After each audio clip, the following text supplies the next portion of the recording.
지난주 이제 윤 대통령이 직접 이재명 대표한테 전화를 했죠. 그래서 만나자 제안을 했습니다. 거의 뭐 2년간 미뤄왔다 이렇게 볼 수 있는 그 양자회담, 영수회담을 제안을 한 그 통화 직후에 뭐 여러 이야기가 나왔는데요. 그 대목 한번 짚어보도록 하겠습니다. 최 기자.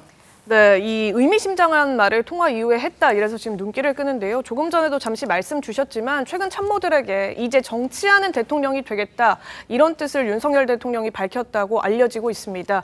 이재명 대표와의 지난 통화 이후에요. 대통령은 비서실장과 안보실장 또 정책실장 등을 모아놓고 이렇게 말했다. 이런 내용이 알려진 건데 윤 대통령은 총선 결과에 대한 소회 또 각오에 대해서도 밝히면서 그동안 나름 열심히 하겠다는 각오로 현장을 뛰어다녔지만 그 기대에는 미치지 못한 것 같다. 스타일을 많이 바꿔야겠다면서 일정과 메시지 또 말도 줄이겠다. 이런 말도 참모들에게 한 걸로 전해집니다. 또 국민께 친근하게 다가가는 대통령이 돼야겠다. 이런 말도 했는데 이에 대해서 관계자들은 독선과 불통 이미지가 다소 고착화된 측면이 있었다면 이를 조금 벗겨내 보겠다는 뜻이다. 이런 해석도 같이 내놨습니다. 네, 그러니까 기존의 이미지를 이제 벗겨내겠다라는 말을 이제 참모들한테 제3, 제4 강조를 한 것으로 전해지고 있는데 신지호 의원께 여쭤봅니다. 지난번에 왜 그 총선 끝나고 나서 대통령으로서 첫 번째 대국민 메시지가 바로 국무회의 모두 발언이었고 그것이 나온 다음에 많은 언론들이 사람은 바뀌지 않는구나.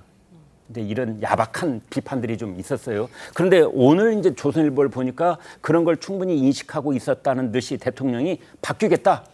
정치 스타일이 바뀌어진다. 뭐 이런 얘기가 나오고 있는데 이게 무슨 뜻입니까? 저는요, 그 대통령이 굉장히 좀 어떻게 보면 이제 고집스럽고 불통으로 보일 수도 있지만 어떤 점에서는 좀 우직한 면이 있거든요. 그렇죠. 예, 우직한 면이 있어갖고 그런데 오늘 이거는 이제 오늘 선언 이전에 윤석열과 이후에 윤석열이 어떻게 이제 좀 바뀔지는 더 두고 봐야 되겠습니다만. 네. 어떻게 보면 이제 하나의 그 터닝 포인트가 되는 게 아닌가 하는 생각을 조심스럽게 해봅니다. 네.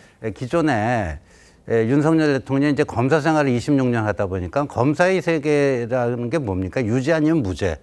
이 피의자를 기소를 할 건지 말 건지 그건 유무죄 판단으로 하게 되잖아요. 네. 그러니까 이제 흑백의 영역입니다. 검사의 그 법률가의 세계는 흑백의 영역인데 정치의 세계는 흑백의 영역만 있는 게 아니라 이 회색지대 그레이존이 굉장히 넓거든요. 네. 이제 그런 속에서 뭐를 하겠다는 거고 그다음에 이제 기존에 이재명 대표와의 회동을 사실상 그 기피한 이유가 재판을 받는 피고인인데 대통령과의 만남이 재판에 그 영향을 줄 수 있겠다. 뭐 그거 우려 때문에 안 만난 거 아닙니까? 근데 이제는 좀 사고를 전환한 걸로 봐야 됩니다. 뭐냐면은 이재명 대표의 그 이중적 지위, 사법적으로는 피고인이고 피의자지만 정치적으로는 제1당의 대표 아닙니까? 그건 분리해서 접근해야 된다. 네. 이런 식의 그 생각의 전환을 이뤄냈기 때문에 그래서 앞으로 그런 검사 출신 대통령으로서의 사법적 사고보다는 이 정치적 사고를 더 그 중심에 두고 하겠다